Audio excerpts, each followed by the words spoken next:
मैंने पिछली बार एक बात बोली थी, अगर आपको यहाँ बोली ना बोली मुझे ध्यान नहीं है, क्योंकि प्रैक्टिकली मैंने ये बात बोली थी और ये नियम दिया था कि ऐसा कर लो, क्योंकि देखो हमारी तो वो आदत पड़ गई है, एक हैबिट पड़ गई है।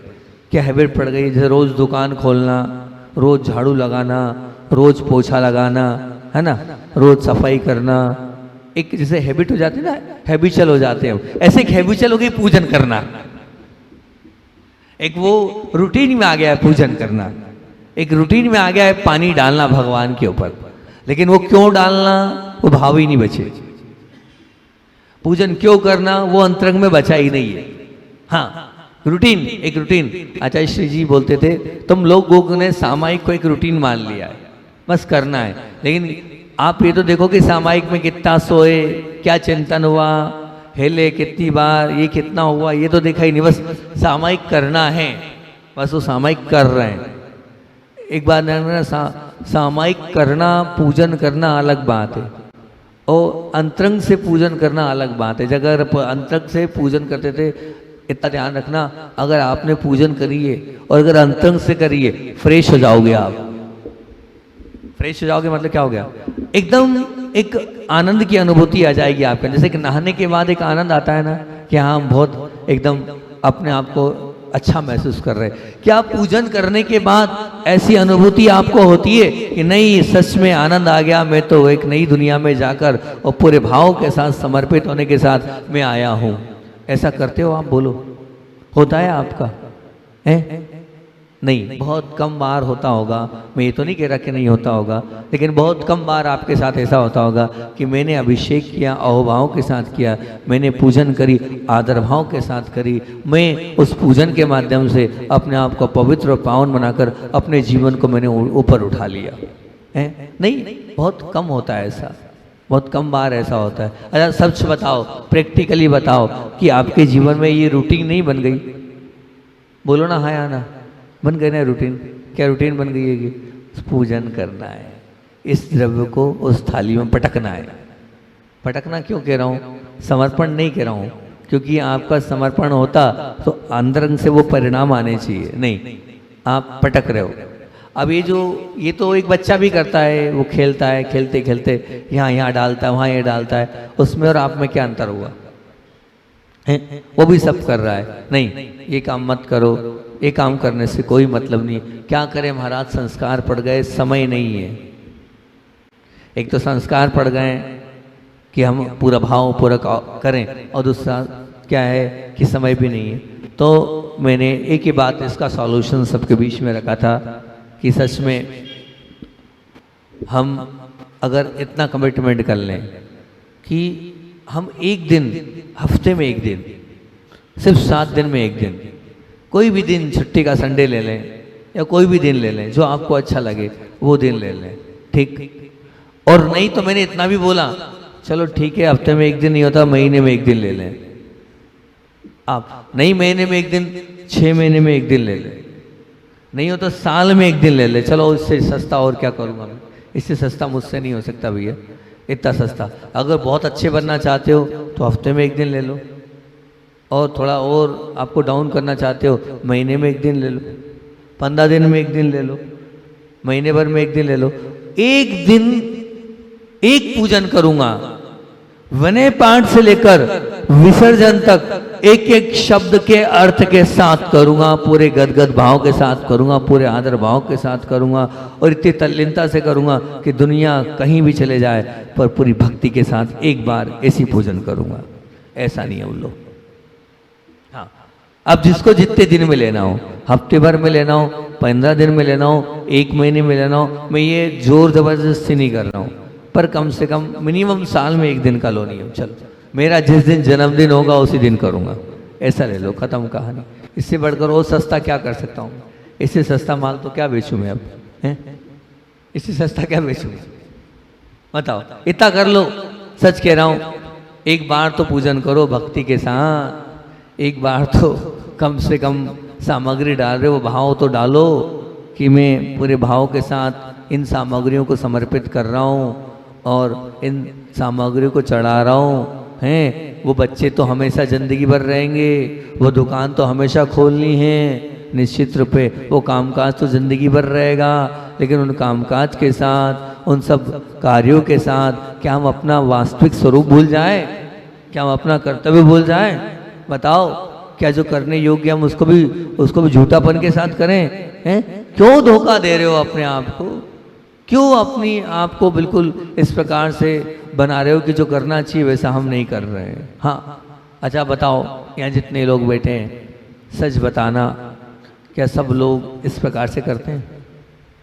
जब हम घर में थे तो एक पुस्तक हमें मिली, हमें आता नहीं था पूजन करना, तो उसमें एक तरफ विनय पाठ, एक तरफ हिंदी अर्थ, एक तरफ विसर्जन, सब एक एक चीज, इधर उसका वो, इधर हिंदी, यहाँ तक कि जो अर्घ है वो जयपुर से छपी थी वो पुस्तक। उस पुस्तक को हम हमेशा अपने पास रखते थे, और यहाँ तक कि उस पुस्तक को फिर हमने लगभग वहाँ से 20-25 तक मंगाई होगी संख्या उनकी। जयपुर में एक स्थान है, वहाँ से छपी थी वो पुस्तक, बहुत सुंदर पुस्तक थी, मतलब अर्थ सहित। तो वो पूजन अर्थ सहित इसलिए मैं पढ़ता था कि कम पढ़ेंगे लेकिन आनंददायक पढ़ेंगे, तो मैं हमेशा तो नहीं पढ़ पाता था, लेकिन जो मेरा अनुभव बता रहा हूँ, जब भी मैंने एक मतलब छोटी पूजन ही करी, भली देवशास्त्र गुरु की करी, विनय पाठ से लेके आखिरी तक, विसर्जन तक भाव सहित पूजन करी, तो मेरी जो विशुद्धि कई गुना बढ़ी, मुझे बड़ी आनंद की अनुभूति हुई, और मुझे ऐसा लगा कि सच में आज मैंने वास्तविकता में भगवान की पूजन करी है। लेकिन हमेशा नहीं, जो है वो झूठ क्यों बोलना, हमेशा नहीं। मतलब जब मुझे लगता था कि नहीं, आज तो सच में मुझे भगवान की भक्ति करना है, आज तो सच में मुझे भगवान की पूजन करना है, तो आज सच में मुझे करना है, वो पुस्तक मैं हाथ में लेता था, उस पुस्तक के साथ हमेशा पूजन करता था। और पूजन पुस्तक तो रोज रहती थी, लेकिन क्या करूं, समय नहीं, बहुत सारे कामकाज, बहुत सारे दंड फंद, ऐसा करता था। और फिर जब मुझे ऐसा लगता था तो मैं स्पेशली उस पुस्तक को साथ रखकर मैं नेमावर जाता था। ये ब्रह्मचर्य अवस्था की बात बता रहा हूँ। सोचो, मैं एक ब्रह्मचारी, मतलब विडंबना देखो, मैं अपना सत्य आपके सामने रख रहा हूँ, मैं अपना पाप आपके सामने रख रहा हूँ कि मैं एक ब्रह्मचारी होने के बावजूद भी अपने आप को मैंने इतना बिजी और अपने आप को इतना उलझा रखा था कि ब्रह्मचर्य अवस्था में भी मुझे पूजन के लिए, कि मुझे अच्छे से पूजन करना है, उसके लिए नेमावर जाकर पूजन करता था कि आज कोई काम नहीं, मुझे कुछ नहीं, कोई डिस्टर्ब नहीं करेगा। और मैं वहाँ पर पुराने बड़े मंदिर, जो प्राचीन मंदिर है, आदिनाथ भगवान का मंदिर है, गांव के मंदिर में जाता था, वहाँ कोई नहीं रहता था, 2-3 घर की समाज है, वहाँ कोई रहता नहीं था, बड़े अभिषेक करता था, और तल्लीनता के साथ 1-1.5-2 घंटे लग जाए पर वो पूजन करता था, और आनंद आ जाता था। जब मैं मंदिर से निकलता था तो मुझे ऐसा लगता था कि मैंने सब कुछ प्राप्त कर लिया, आज मैंने मेरे जीवन को सार्थक कर लिया, आज मैंने अपने आप को पा लिया, मैंने सच में आज भगवान की भक्ति करी। और वैसे भी वो भगवान प्राचीन है, वो नर्मदा नदी से निकले हुए भगवान है, आदिनाथ भगवान है, वो यूं ही इतने पावरफुल हैं, तो वैसे ही अपने आप में मन लगता था। तो ये मैं आपको बता रहा हूँ कि मैंने खुद ने अपने आप को बहुत बार धोखा दिया। ब्रह्मचर्य अवस्था में मैं बहुत कम बार असली पूजन करता था, तो जब मैं ही धोखा देता था अपने आप को, तो शायद आप लोग तो रोज ही धोखा देते होंगे। देखो, मैं तो देता था, तो मैंने तो स्वीकार कर लिया कि भैया मैं असली पूजन नहीं करता था, बहुत कम भावपूर्वक पूजन करता था, बहुत जल्दी में विनय पाठ हो गया, बहुत जल्दी में विसर्जन पाठ हो गया, बहुत जल्दी में शांति भक्ति पाठ हो गया, सब कुछ अपने आप हो गया, हड़बड़ाहट में कर लिया, और क्या किया, सब करके कर लिया। आप कर सकते हो क्या? मेरी इस बात को आप सुन रहे हैं, मेरी इस बात पर आप ध्यान दे रहे हैं? अगर सच में हफ्ते में 1 दिन कर लो तो बहुत अच्छी बात, उत्कृष्ट, नहीं तो 15 दिन में एक बार, नहीं तो 1 महीने में एक बार तो कर ही लो भैया, कि हम 1 महीने में 1 दिन जिएंगे और एक एक शब्द को समझेंगे। और आप मानना, आप अर्थ निकालोगे तो अर्थ निकलेगा। हाँ, मुझे थोड़ी केवल रवि किरणों की पूजन बहुत पसंद थी, मैं वो वाली पूजन बड़े भाव के साथ, गदगद भाव के साथ करता था, क्यों, हमें उससे कोई मतलब नहीं कहाँ की है क्या है, भाव लगने चाहिए। हमारे परिणामों में जहाँ निर्मलता है उस पूजन को करना चाहिए। करता था मैं, बहुत बड़े भाव, गदगद भाव से करता था। तो मैं आपसे भी ये अपेक्षा रख रहा हूँ कि आप लोग अपने आप को धोखा दे रहे हैं, आप अपने आप के साथ गलत कर रहे हैं, आप अपने आप को के साथ छल कर रहे हैं, कपट कर रहे हैं। आप छल कपट नहीं करें। आप एक वस्तु को यहाँ से वहाँ डाल रहे हैं तो क्यों डाल रहे हैं उसको समझें और उसको समझते हुए करें। तो सच में वो जो आप यहाँ बैठे हो, क्योंकि आप देखो आपका वचन तो लग ही गया, आपकी काया भी लग गई, लेकिन आपका मन लग जाएगा तो फिर सोने पे सुहागा हो जाएगा। और मन तभी लगेगा जब वो लिखा है और वो भाव उतरते चले जाएं, वो भाव चढ़ते। 5 पूजन करना है, 7 पूजन करना, मैं कहता हूँ क्या लगा रखा है ये? किसने कहा है कि आप 10-10, 7-7, 5-5, 4-4 पूजन करो?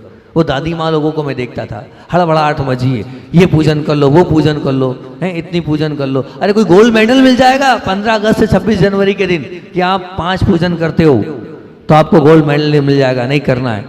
नहीं, मैं तो बहुत अलग प्रकार का व्यक्ति हूँ। मैं तो कहता हूँ कि नहीं, 5 नहीं पर 1 करो, पर अच्छे से करो। हाँ, देव शास्त्र गुरु की कल्ली सब आ गया उसमें। देव शास्त्र गुरु से कोई बाहर है क्या? कि नहीं आज मंगलवार है तो आदिनाथ भगवान की भी करना, जो भी आपका वार वाला सिस्टम होता है, मुझे नहीं पता कौन से वार कौन से होते हैं, कि आज इस वार वाला है इन भगवान की करना है, मूल नायक है इनकी करना है, देवशास्त्र गुरु है इनकी करना है, फिर आज मान लो अष्टानिका है तो नंदीश्वर की करना है, फिर कोई और कोई चीज़ हो गया, कोई भगवान का पंचकल्याण के उसकी करना है। ये सब ये दादी माँ लोगों में बहुत होता है, ये सब स्वभाव है ना। और कितनी देर में करना? 1 घंटे में करना। क्यों? रोटी भी तो बनाना है घर जाके। ये होता है कि नहीं? बोलो, नहीं होता क्या? तो क्या कर रहे हो आप ये लोग?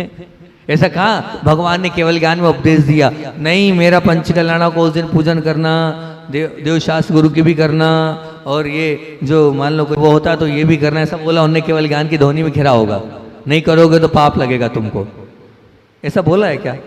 बोलो ना भैया, ऐसा कहीं आया हो तो मुझे बताओ, तो मैं भी पढ़ लूँ और फिर मैं भी आपके साथ लग जाऊँ, क्योंकि मैं तो कम ही पढ़ा हूँ शास्त्र, आप लोगों ने ज़्यादा शास्त्र पढ़े हैं। नहीं, कहीं भी नहीं आया है कि आप इतना करो, जितना करो भावपूर्वक करो, तल्लीनता के साथ करो, अहोभाव के साथ करो, जो कर रहे हो उसे मन से करो, तब कहीं जाकर आप निश्चित अपने मन को ऊपर उठा पाओगे। लेकिन अभी आप लोग मन को ऊपर नहीं उठा रहे हो। 99%, 1% नहीं कह सकता भैया कोई दिव्य भव्य आत्मा हो जो अहोभाव पूर्वक और गदगद भाव से कर रही, तो उसका तो मैं नहीं कह सकता, लेकिन मेरे हिसाब से तो अधिकतर आत्माएं अपने आप को धोखा दे रही है। बोलो हाँ या ना तो बोलो। अरे अपने पाप को पाप तोलो कि हम पाप कर रहे हैं, हाँ धोखा दे रहे हैं, बोलो तो हाओ, बोलो हाओ हाओ। बहुत अच्छा अध्यक्ष जी, हाओ हाओ, अध्यक्ष जी ने कह दिया हाओ।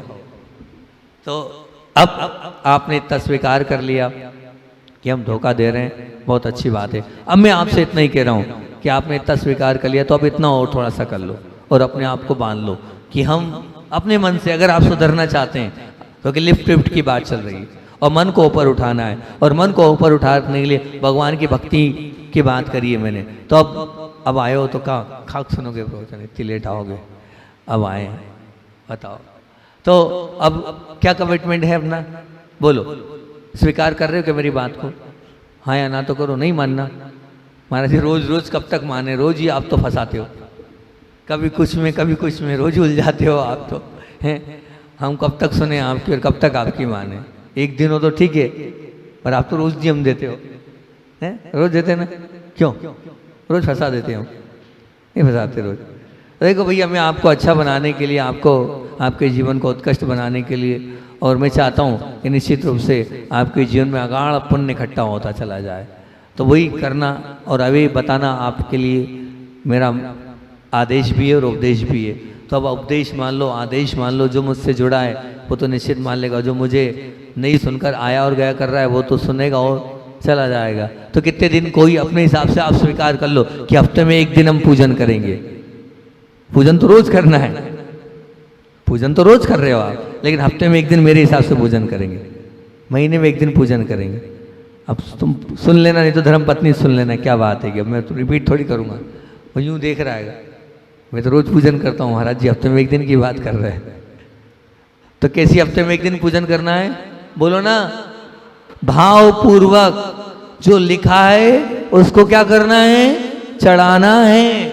जो लिखा है उसको अपने भावों में लाना है, फिर उसके बाद पूजन करना है। तो रोज की तो गारंटी मैं नहीं ले सकता आपसे, जब मैं ही नहीं रोज पूजन नहीं करी, जब ब्रह्मचर्य अवस्था होने के बाद, तो आपसे क्या अपेक्षा रखूं? लेकिन इतनी अपेक्षा रख सकता हूं कि कम से कम हफ्ते में 1 दिन पूजन करेंगे। बोलो ना हाँ या ना, कौन तैयार हो रहा है, जल्दी बोलो, समय हो रहा है हमारा।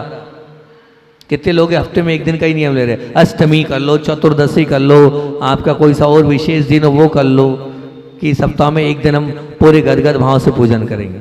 है 7 दिन करो तो और ही अच्छा है, 1 2 3, और कोई 4 5 6 7 8 9 10। देखो धोखा मत देना, करना लेकिन ठीक। अगर हफ्ता छूट जाए तो अगले दिन कर लेना। महीने में 4 दिन करना है, कभी भी करो, कोई से भी दिन करो, लगातार 4 दिन कर लो। साल में 48 बार करना है, ठीक, कभी भी कर लो। आप क्या करना है बोलो ना, कैसी पूजन करना है? भाव पूर्वक, एक एक शब्दों का अर्थ समझते हुए। छोटी करना, बड़ी नहीं करना, क्योंकि जब भाव में उलझ जाओगे तो 1 1 घंटा भी लग सकता है, ठीक है ना। वैसे भी आप पूजन कर सकते हो। और एक आध तरीका मैं कल आपको बताऊंगा कि पूजन कैसे करते हैं। सच में वो तरीका बहुत सुंदर तरीका है, उसको भी कल आपके बीच में रखूंगा। अभी अपनी लिफ्ट वेट पर बात चल रही है कि मन को ऊपर उठाना है, तो आज मैंने 2 बात बोली है। एक तो हाँ बोलो, सकारात्मक विचार, दूसरा बोला भगवान की भक्ति और आराधना, हमेशा उसमें लीन रहो। लेकिन कैसे लीन रहना है? भावपूर्वक लीन रहना है। इतने ही रखते हैं, अपना समय हो गया। बोलिए आचार्य वनवित सागर जी महामुनि राज की। सदगति और दुर्गति दोनों को आमंत्रण देने की वो अगम्य शक्ति को धारण करने वाला हमारा मन। इस मन से हम निश्चित रूप से ऊपर भी उठ सकते हैं, और इस मन से हम निश्चित रूप से अधोगति के पात्र भी बन सकते हैं। बस अपने मन को समझाने की आवश्यकता है, बस अपने मन को संभालने की आवश्यकता है, बस अपने मन को सही रास्ते पर ले जाने की आवश्यकता है। अगर हम सच के साथ चलेंगे तो निश्चित रूप से हमारा बेड़ा पार हो जाएगा, और हम सच के साथ नहीं चलेंगे तो निश्चित रूप से हम अपने आप को नीचे की ओर उतार लेंगे। तो चर्चा चल रही है अपने मन पर कंट्रोल करने की, और उस पर अपना मंगलाचरण है टेकल माइंड। टेकल माइंड का टी बोल रहा है टर्न इट, मन को मोड़ लो। ए बोल रहा है अलर्ट इट, मन को सावधान कर लो। सी बोल रहा है करेक्ट इट, मन को सुधार लो। के बोल रहा है नो इट, मन को जान लो। एल बोल रहा है लिफ्ट इट, मन को सदा ऊपर उठा लो। और ई बोल रहा है एम्प्टी इट, अर्थात मन को खाली कर दो। और एम बोल रहा है मॉडिफाई इट, मन को बदल लो। आई बोल रहा है इंस्ट्रक्ट इट, मन को सूचित कर दो। और एन बोल रहा है नेग्लेक्ट इट, मन की उपेक्षा कर दो। और डी बोल रहा है डिफीट इट, मन को हरा दो। निश्चित रूप से अभी बात लिफ्ट 8 पर चल रही है, और लिफ्ट 8 पर बहुत सुंदर चिंतन आप लोगों के बीच में परसों भी रखा था मैंने, ध्यान मेडिटेशन। आज बहुत सुंदर ध्यान मैंने आज कराया, बहुत दिनों के बाद कराया। मैंने सुबह भी बोला था कि हमारे संघ की बड़ी दीदी, नाम क्या था अभी तो नाम याद था सुबह तक, सविता दीदी पिपराई वाली, वो अस्वस्थ थी। और बहुत सारे वेद्यों, बहुत सारे मतलब बहुत पुरानी दीदी है संघ की वो, हाँ पूज्य, मतलब वो मानना चाहिए कि दृढ़मती माता जी और अन्य गुरुमती जी के साथ की शायद होंगी, लेकिन उसके बावजूद भी वो दीक्षा नहीं ले पाई, शरीर की प्रतिकूलता के कारण, अन्य भी और प्रतिकूलता के कारण। अब जब भी मैं बामोरा में था तब चातुर्मास के समय, उस समय वो मैं ध्यान तो आपको पता है मैं कराता हूँ, शुरू से ही ध्यान कराते आया हूँ, तो मैं ध्यान कराता था। तो उन्होंने मेरा एक ध्यान का सेशन अटेंड किया। अटेंड करने के बाद वो मेरे पास ही बोले महाराज जी थोड़ा समय आपसे चाहिए। मैंने कहा जी, अभी मैंने कहा ले लो। बोले 5 मिनट नहीं, थोड़ा लंबा समय, आपको कुछ सिखाना चाहती हूँ मैं, और बहुत अच्छी चीज़ सिखाऊंगा।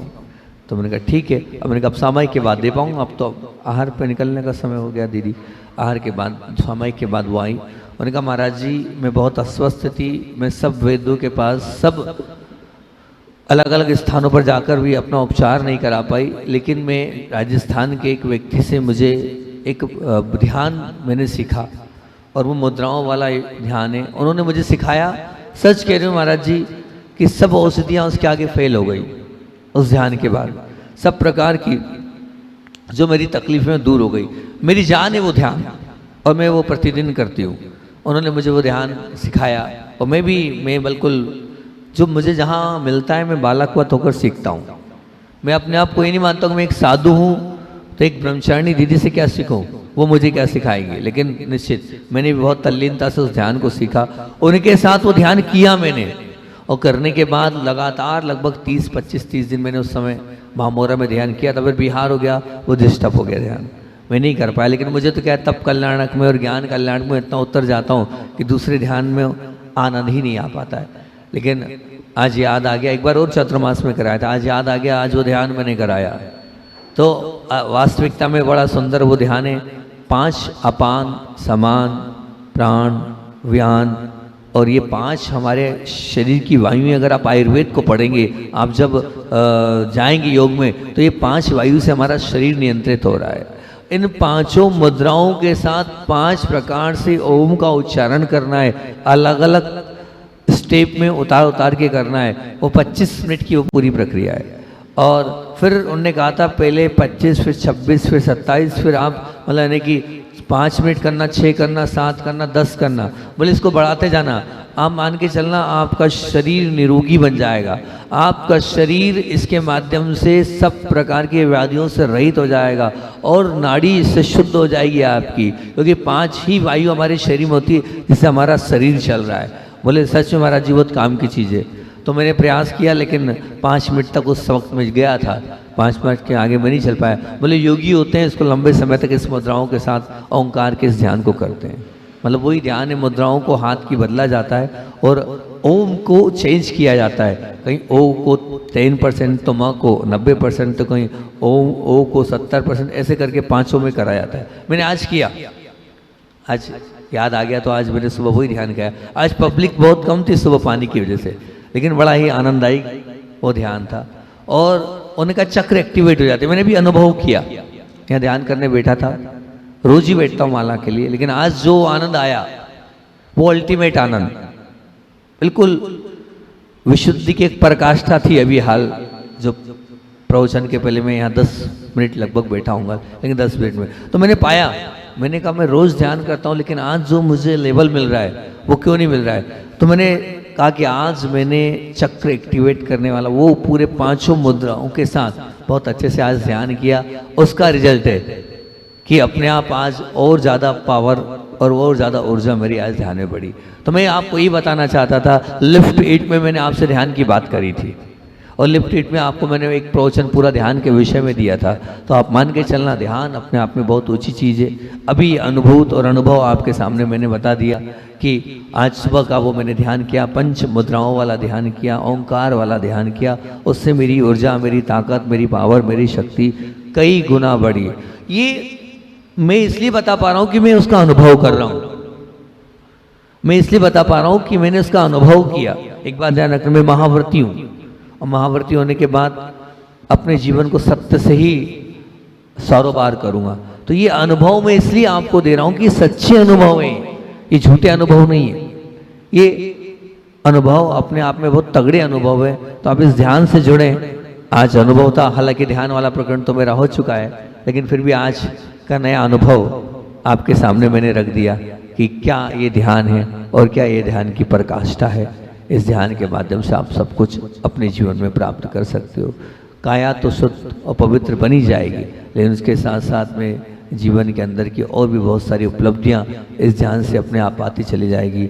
और भी साथ साथ में आपका क्रोध, गुस्सा, सब कुछ अपने आप शांत होता चला जाएगा। आपका डिप्रेशन अपने आप दूर होता चला जाएगा। बस होना चाहिए श्रद्धा। बैठते बनता नहीं है तो मन खराब हो जाता है, मन भटक जाता है, इसलिए होता है। तो एक प्रश्न मेरे पास आया था, उसका भी उत्तर दे दूं, याद आ गया, फिर अपनी बात को रख दूंगा। ये एक बहुत जरूरी आपको समझने की आवश्यकता है, हर एक को समझना चाहिए ये चीज़। और ये चीज़ आपने समझ ली तो आपका मन अपने आप सहज हो जाएगा। और आप इसको समझे, बहुत अच्छी चीज़ आपको बता रहा हूँ। हमारे शरीर विज्ञान में हम 2 प्रकार से अपने आप को ऊंचा उठा सकते। कैसे, तो मैं वो बता रहा हूँ आपको कि हमारे शरीर विज्ञान में स्वर है। स्वर मतलब हमारी 2 नाक है, एक राइट और एक लेफ्ट। तो ये जो राइट है उसको सूर्य बोलते हैं और जो लेफ्ट है उसको चंद्र बोलते हैं। पूज्य गुरुदेव का पूरा जीवन इसी से चला है। उन्होंने इसी स्वर विज्ञान से अपने पूरे जीवन को बनाया है। वो स्वर विज्ञान को इतना महत्व देते थे, इतना महत्व देते थे कि ज्योतिष एक तरफ, ज्योतिष जो है वो एक तरफ, वो इतना महत्व इस स्वर विज्ञान को देते थे। आप मानना कि ये सर्व विज्ञान इतनी तगड़ी, इतनी पावरफुल चीज़ है कि इसके माध्यम से सब कुछ आप प्राप्त करो। मैंने उनसे सीखा है, उन्हें सिखाया नहीं है, उन्हें किसी साधु को नहीं सिखाया है, लेकिन मैंने उनको देख के अपने आप सिखाया। इतनी पावरफुल ऊर्जावान चीज़ है कि अपने आप ये आप निमित्त ज्ञानी बन सकते हो। निमित्त ज्ञानी आप मानना इस सर्व विज्ञान से, उसी को मैं ध्यान में कन्वर्ट करना बताऊंगा कि क्यों आपका ध्यान नहीं लगता है। पहले आपको बता दूं निमित्त ज्ञानी क्यों बोल रहा हूँ। ये आपका अच्छा बुरा, सामने वाले का अच्छा बुरा सब जान पाएंगे आप। आपको साक्षात उदाहरण दे रहा हूँ। मैं अभी कचनार में था और वैसे मैं प्रयोग बहुत कम करता हूँ, लेकिन कभी कभी ध्यान चला जाता है। तो सर्व विज्ञान के माध्यम से मैंने उस चीज़ को पढ़ा। कोई जादू नहीं है मेरे पास, कोई तंत्र मंत्र नहीं है मेरे पास, कोई दूसरी विद्या सिद्ध नहीं है मेरे पास। लोग समझते हैं कैसे बोल दिया महाराज ने, ये क्या हो गया, ये किस प्रकार से हो गया। तो लोग कुछ समझते हैं, कुछ ऊपरी ऊपरी है महाराज जी को, कोई बाबा आबा बैठा है महाराज पास, नहीं। बाकी बाबा आबा और कुछ नहीं है। एक भाई पीयूष भैया ने मुझसे बोला कि महाराज जी मैं जा रहा हूँ आरोन, कचनार की घटना सुना रहा हूँ आपको मैं। तो मैंने उससे कहा मत जाए। मैं किसी से बोलता नहीं कि तू मत जा, पर मैंने कहा मत जाए भाई। तो नहीं महाराज जी मेरा जाना जरूरी है। फिर मैंने दूसरी बार भी अपने हिसाब से कहा, मैंने कहा भाई मत जाए।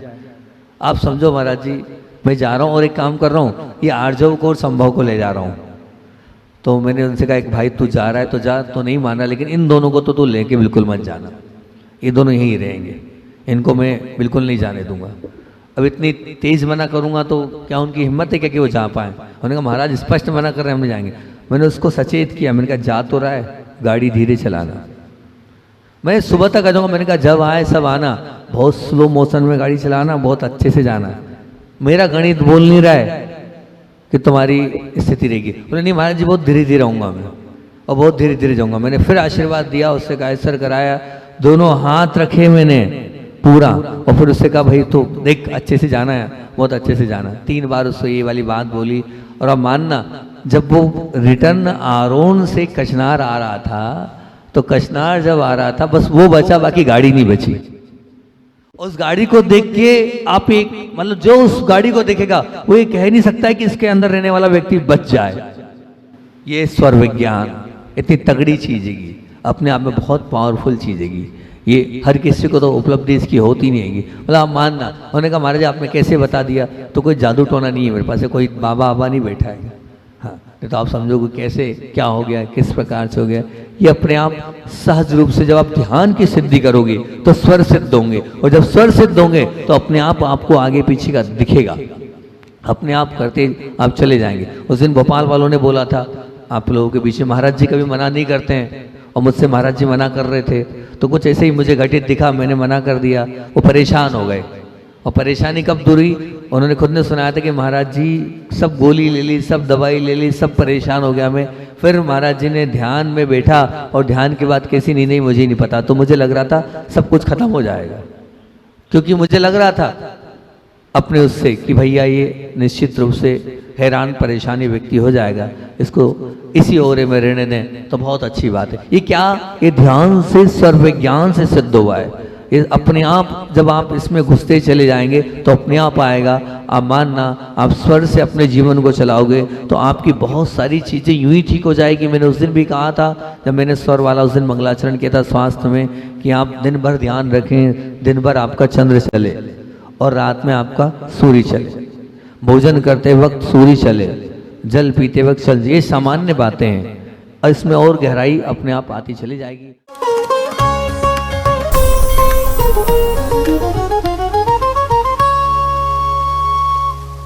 जहाँ